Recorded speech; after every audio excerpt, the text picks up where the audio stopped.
Senior correspondent Mike Amor at the National Stadium there, where suicide bombers attacked as a crowd of 80,000 people watched a football match between France and Germany.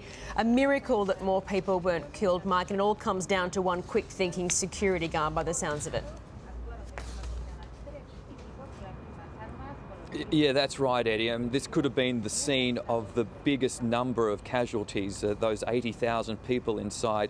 One of the suicide attackers had a ticket to get inside the game here, and remember, the French President Hollande was also inside, but a security guard started to pat him down as he walked into the entrance and discovered that suicide vest. The suicide attacker took off and detonated his explosions, and that started a series of explosions.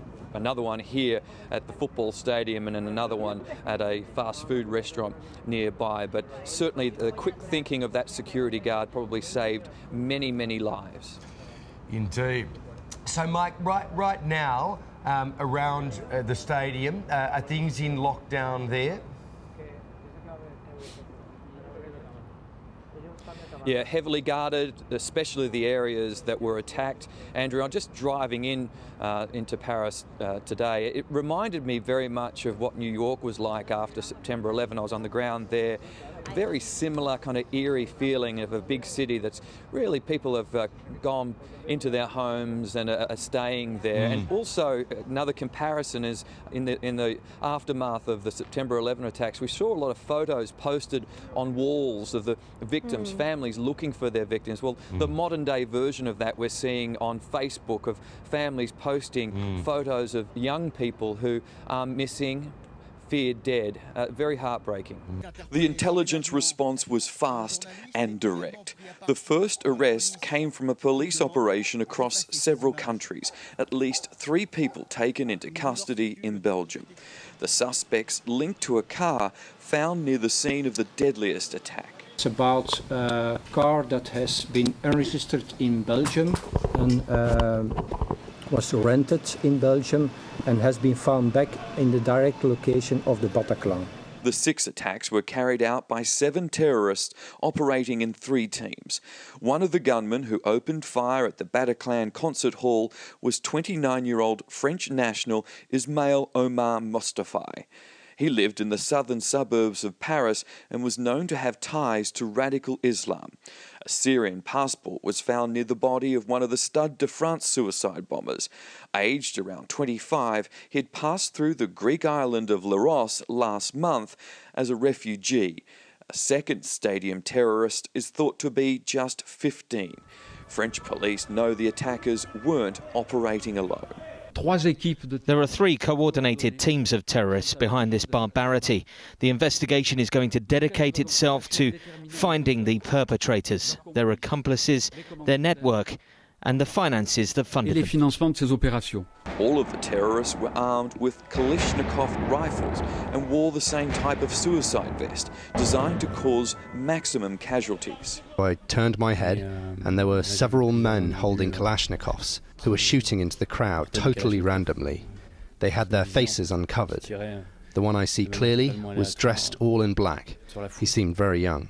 I saw the gunmen and there were several of them, and people started shouting, "Get down," so like drop to your knees. They were shooting, they were aiming towards the crowd. People were running and screaming and saying, "I'm wounded, I'm going to die." I heard some words like jihad and Islam, and I sort of, thought if I stay there, it's going to be the end for me. It's now shockingly clear also that one of the terrorists tried to get into Stade de France with a ticket to the soccer match, but he was stopped by security.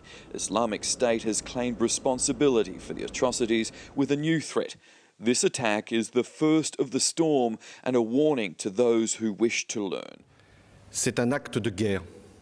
French President Hollande has vowed to retaliate without mercy, calling the attacks an act of war. By declaring war on them, you're actually treating them like another country, which is exactly what they want. And Mike Amor is in Paris's 11th district this evening at a cafe targeted in one of those attacks. Mike, there have also been arrests in France. Yeah, that's right, Mark. I'm outside La Belle Equipe, a popular bistro here in Paris, one of the 6 sites that were attacked. You can still see the bullet holes after gunmen sprayed diners here, killing up to 19 people. Now, the father and brother of French terrorist Ismail Omar Mustafa are being questioned by police here in France. The older brother of Mustafa turned himself into authorities. His father was also taken into custody, as well as an unidentified woman. Both men lived here in France. Their properties are being searched. Properties belonging to other family members and friends have also been raided. Mustafa was linked to radical Islam, but not to terrorism itself. But it's been revealed that he spent several months in Syria in 2013, 2014, and now looking at ties to Islamic State. Mustafa was identified by a severed finger found at the concert hall, and they used that to identify him from police fingerprint records, Mark. French police carried out more than 150 raids, arresting 23 people, placing more than 100 under house arrest. Weapons have been seized, a rocket launcher reportedly found in Lyon, and this man has been named as the mastermind of the Paris attacks. Abdelhamid Abaoud is a 27-year-old Belgian national of Moroccan origin. He's from the same Molenbeek suburb of Brussels as several other suspects. He's said to be in Syria, where he has a reputation as an executioner. The back of that truck is loaded with mutilated bodies. Today, police raided homes in Molenbeek, seeking Abaoud's associates. He's well known to them, escaping a gun battle with police back in January. Experts say the Paris attacks make him even more dangerous. This will give him an enormous charisma amongst his followers. Among those followers, his brother Younes, recruited by Islamic State at the age of 13. In an interview with IS's online magazine using his nom de guerre, Abaoud bragged of using Belgium as a base to carry out operations against the Crusaders. Police also want the so-called 8th attacker, 26-year-old Salah Abdesalim. He crossed back into Belgium hours after the Paris attacks, maybe heading for Molenbeek, that Brussels suburb known as a haven for extremists. Among the French raids, the Paris apartment of one of the Bataclan killers. The police had been watching him since 2013. That's the last time he was in trouble. President François Hollande says the Syrian and Belgian links emphasise the need for international action. Les actes de guerre de vendredi. Friday's acts of war were conceived and planned in Syria, he said, organised in Belgium and perpetrated with French complicity. He vowed to ramp up military action against IS. And the US Secretary of State flew in to declare America's support. This is not a clash of civilizations. These terrorists have declared war against all civilization. To help police fight terrorism, President Hollande is hoping to introduce a raft of emergency legislation this week, banning people from returning from the battlefields of Syria, stripping citizenship and extending the state of emergency for another 3 months, allowing authorities to place suspects under house arrest. While the politicians wrestle with strategy, ordinary Parisians struggle to comprehend the level of hatred and inhumanity expressed by the Friday night killers. It's not Islam, it's more complicated, but we haven't figured it out yet. John Kerry offered one explanation. He says the Paris killers were psychopathic monsters. And Mike Amor joins us now from Paris. Mike, these raids haven't produced anyone directly involved in Friday night's attack, but they will yield other evidence. Yeah, Mark, as we've said, they're still hunting the mastermind of this plot, but now a team of forensic and intelligence experts are examining every item seized, looking for clues, trying to stop the next attack. It could be a mobile phone, a computer hard drive, or even a social media account, Mark. OK, Mike Amor, thank you. Mike, would you tell us what happened where you are? Well, Sam, I was actually sitting in the satellite truck just getting ready for today's show, and all of a sudden I heard this scream and just a wave of people. There were thousands of people in this square, Place de Republic, and they'd been singing and hugging each other for most of the day, and all of a sudden it was a widespread panic, and you kind of got a sense of what it may have been like during those terrorist attacks. People were, like I saw elderly people just literally falling over, trying to get out. People were falling over them. All the TV equipment went everywhere. And in fact, I'll show you. You can't see, but someone left their shoe behind. They were so desperate to get out of here. It was a lot of panic. And we saw the police. They weren't taking any chances at all. They were crouching behind the monument behind me, their guns drawn, and some other police officers had heavy guns pointing towards the other side of the square here. We really don't know what sparked the mayhem yet, but it certainly was very frightening for a period of time here, Sam. Yeah, Mike, I'm hearing you on that one. And La Republique, where you are, is where it's a meeting place for Parisians. It's where people went to after the Charlie Hebdo killings to come together and meet up and show their solidarity, isn't it? So I guess they were doing exactly the same thing tonight. Yeah, and I'd been speaking. We'd been here for several hours talking to these people, getting, among them as they sang the national anthem and cheering and clapping. And I said, look, are you worried about being here? The French government doesn't want large gatherings of people. And they said, no, we want this. This is what we need. We need to show that love will conquer these terrorists. But then, not long after that, you saw the fear that kind of exists under the surface here. And I think a lot of these people, there were a lot more people in the square just a little while before that incident, and I think that many of those people have decided to go home for the night, that they've had enough of that experience. It was very frightening. Yeah, I think it's the same where I am here, Mike. I'm just down near Bataclan Theatre. People were pushed away by the police, and there was a big crowd, I reckon a couple of hundred down here, paying their respects, taking photos, and I think some of them probably coming down to have a look at the media set up here, because there's a lot of media here. The world's media has converged, so I guess a lot of Parisians just coming down to have a look. As soon as the police said allez, allez, they bolted in the other direction, so let's hope they've all gone home. So now, as I say, we've got the military in place here. Mike, have you got military down there as well as police? Sammy, I haven't seen any military here, only heavily armed police, but they've been here for most of the day, and certainly they sprung into action. There's a lot of them down here, and you could see them crouching behind any barricades that they could find during that tense couple of minutes until we kind of got the all clear here. They were ready for whatever they were going to confront. They weren't taking any chances whatsoever. 7 News correspondent Mike Amor is at the Place de la Republique. Sunrise correspondent Michelle Tapper is at the Bataclan Concert Hall. Hugh Whitfield is at Notre Dame Cathedral, and Ben Lewis is at the Carillion Bar, plus correspondents in London, the United States and at the G20 in Turkey. Now, large numbers of people have taken to Paris streets to express their anger at what happened and to honour the victims. We have reporters across Paris. Let's go first to 7 News correspondent Mike Amor. Mike, you had been speaking with people who gathered at one of the main memorials in this central part of Paris when people again started running tonight. Yeah, absolutely, Sam, and it's exactly what the French government didn't want, large numbers of people gathering in one spot for safety concerns, and we saw firsthand why tonight. Something sparked mass panic here. There are perhaps hundreds, if not a couple of thousand people here, and they panicked. There were older people, there were young kids here, and they were running for their lives. Let's have a look at what happened. We're not sure exactly what's going on. There's just mayhem and panic. This square was packed just a moment ago, and then everyone started to run. You can see here, police have got their guns drawn, looking at the other side of this square. This could be what Paris feared the most, another attack.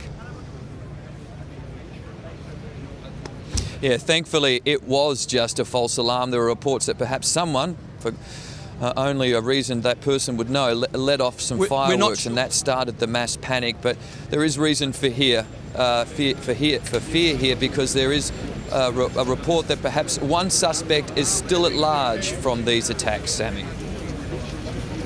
There's so much grief, so much pain, and there's occasional mass panic in Paris. Mike Amor joins us now. And Mike, we've seen Parisians very defiant, but obviously on edge. You were on the street when the mood suddenly changed.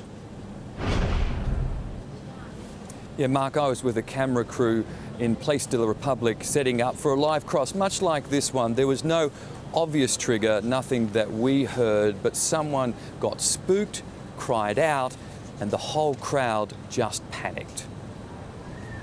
A candlelight vigil, a scream, then a stampede. Hundreds flee in panic from Republic Place at the centre of Friday's attacks. What's happened? What happened? What happened? I don't know. People dived into nearby restaurants, ducked under tables. Police with guns drawn took up defensive positions, trying to find the source of the threat. Our camera team was just metres away. We're not sure exactly what's going on. There's just mayhem and panic. This square was packed just a moment ago, and then everyone started to run. Some say it was sparked by firecrackers, but we heard nothing. A similar panic nearby was caused by a light bulb exploding. More pictures have emerged from the Bataclan concert hall and the bloody aftermath on stage. One of those responsible and still on the run is 26-year-old Brussels-born Salah Abdeslam. He was pulled over near the French-Belgium border hours after the attacks, but allowed to proceed. Police, realising their mistake, when it was found Salah had rented one of the cars used by the attackers. His brother Ibrahim died in that attack, while his father and another brother have been arrested in Belgium.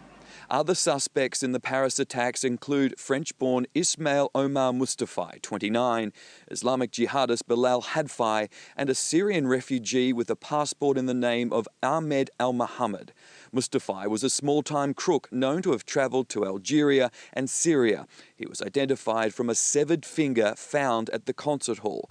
6 members of Mustafa's family are now under arrest. Bilal Hadfi reportedly fought with Islamic State in Syria, but then moved back to Belgium.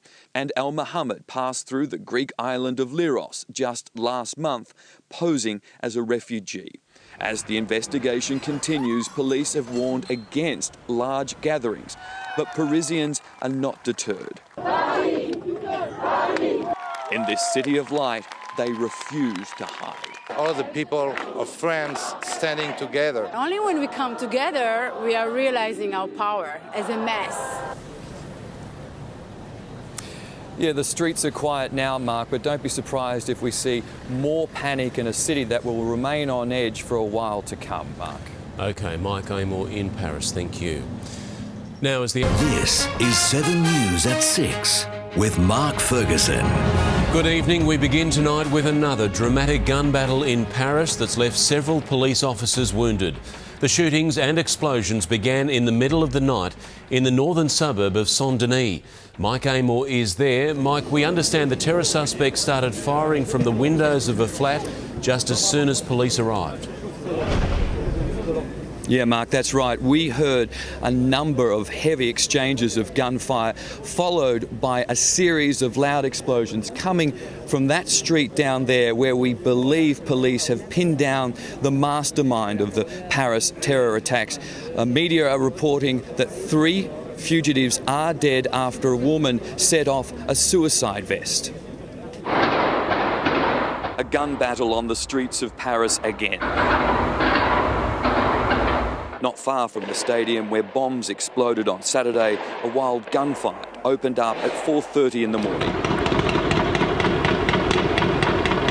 Police have been hunting 2, possibly 3 fugitives, including mastermind Abdelhamid Abaoud. There have been reports suspects were holed up in a flat and that there have been casualties, including a police officer. We're hearing heavy explosions coming down the street here. We're not sure exactly what's happening, whether that's the police, whether that's the fugitives, perhaps as the police try to arrest them. There have also been raids in Belgium today as the terror alert there was increased after reports that Paris terrorist Salah Abdeslam had been seen near a major stadium. Today we got a look at the hotel rooms he stayed in with his gang. French police not entirely sure what the syringes were for. It does not actually look like the sort of improvised laboratory equipment we would see if we were looking for improvised explosives being manufactured. Earlier today, there was terror in the air affecting 2 Air France jets. Flight 65, headed from Los Angeles to Paris, was diverted to Salt Lake City after a bomb threat. Shortly after, Air France Flight 55 from Washington to Paris diverted to Halifax, Canada. All passengers are safe. In Germany this morning, tens of thousands were evacuated with Paris on their mind. Police claimed they had concrete information someone was planning to bomb the soccer stadium. They found nothing, but the game was cancelled. For a third night, French fighter bombers have been loaded with guided missiles for another night of raids against Islamic State targets in Syria. They've been guided by US satellites and UK drones, which have helped identify what have been described as high-value command and control targets. Russia has also promised vengeance in the form of cruise missiles after the bombing of a Russian jetliner over Egypt. We'll search for them everywhere. Wherever they're hiding, anywhere on the planet, we'll punish them. Let's go back to Mike Amor live from the scene of that gun battle in Paris. A siege is now playing out. Mike, the army has now moved in? Yeah, we've seen a number of trucks full of soldiers coming into this area to cordon off this entire area. Locals have been warned to stay inside. Schools have been cancelled for the day. This is all playing out not far, Mark, from the stadium where those suicide attacks started here in Paris on Friday night. Again, we've heard a number of explosions in the last half an hour or so. So perhaps this siege may be coming to an end, Mark. OK, Mike, we'll come back to you if there are any major developments. Thank you. Breaking news out of Paris, where police are locked in a siege with terror suspects. Mike Amor is there. Mike, what's happening now? Yeah, Mark, we heard that series of explosions probably over 30 minutes ago now. It seems to have quietened down. It all is happening down this road in an apartment building. Local media are reporting that a woman has killed herself along with 2 others after setting off a suicide vest. We're also hearing that 2 people have been arrested. Hearing mixed reports that perhaps it was the alleged mastermind of the Paris terrorist attacks, or perhaps one of those involved who was able to escape. All the people in this area, down that road, have been told to stay indoors. Let's listen to some of that gunfire.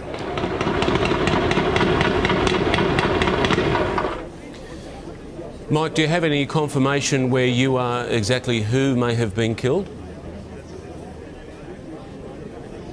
No, all we're hearing, Mark, is that a woman who had a suicide vest on detonated that vest, killing 2 others. I've got to tell you, those series of explosions that we heard sounded more like controlled explosions. There were 2 sets of them, perhaps 5 explosions each. Maybe it was as heavily armed police were breaching that apartment building. It's so fluid here. We don't know whether there are, in fact, casualties on the police side, but we also are hearing unconfirmed reports that perhaps at least 1 police officer has died. And after hearing that series of gunfire and explosions, unfortunately, that wouldn't be surprising. I think the people of Paris are waking up this morning to more horrific news, and perhaps are just hoping this is an end to one stage of these terrorist attacks, Mark. OK, let's hope so. Mike Amor with the very latest from Paris. Thank you. Welcome back. There have been developments in Paris after a deadly gun battle and explosions during terror raids. Let's go back to Mike Amor on the scene. Mike, what's the latest on the death and injury toll? Mark, we're hearing more reports that 1 woman inside that flat exploded a suicide vest. Another terrorist suspect was taken out by a police sniper. We're hearing that 1 of those suspects is still in the building, and that a passerby has been killed and 3 police officers wounded. You see some dramatic video right now taken by my cameraman Duncan McLeod of police running through the streets here, searching for any other potential suspects. Just before that, we heard a series of explosions. Let's listen.